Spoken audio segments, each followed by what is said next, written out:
বাবাজি আমার নবীজি সাল্লাল্লাহু তাআলা আলাইহি ওয়াসাল্লামের জন্ম আর আপনার জন্মের মধ্যে পার্থক্য আছে। কেন কেন কেন? কারণ বাবাজি নবীজি যখন তিনার মায়ের পেটে ছিলেন, বাবাজি সাধারণত আমি যখন আমার মায়ের পেটে ছিলাম, মায়ের পেটটা ফুলা ফুলা ভাব লাগতো, ফুলা ফুলা ভাব লাগতো বাবাজি। কিন্তু আমার আপনার নবীজি সাল্লাল্লাহু তাআলা আলাইহি ওয়াসাল্লাম তিনি তিনার মায়ের পেটে যখন ছিলেন, মা আমিনা রাদিয়াল্লাহু তাআলা আনহা তিনার পেটটা কিন্তু ফুলা ফুলা ভাব ছিল না বাবাজি।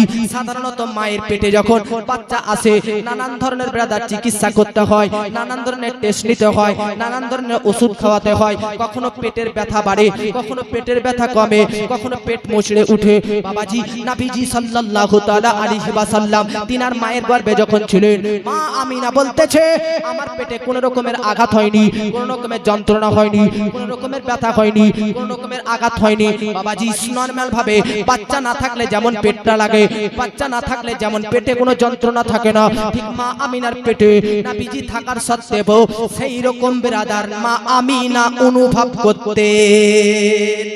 জোরে বলে মা আমিনা বলতেছে নবীজি পেটের মধ্যে, আমার নবী যেই দিন মা আমিনার গর্ভে গিয়েছেন, মানুষ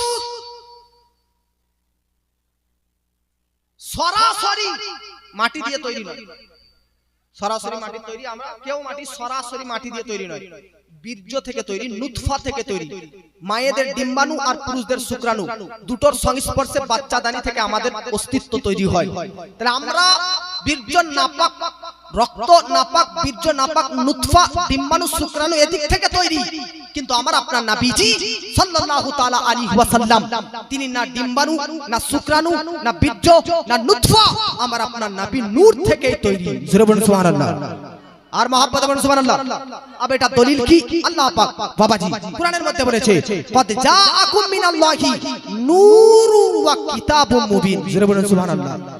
আল্লাহ পাক বলতেছে নিশ্চয় আমার আপনার নবী পৃথিবীর মধ্যে নূর হিসাবে আবির্ভূত হয়েছে। জোরে বলুন সুবহানাল্লাহ।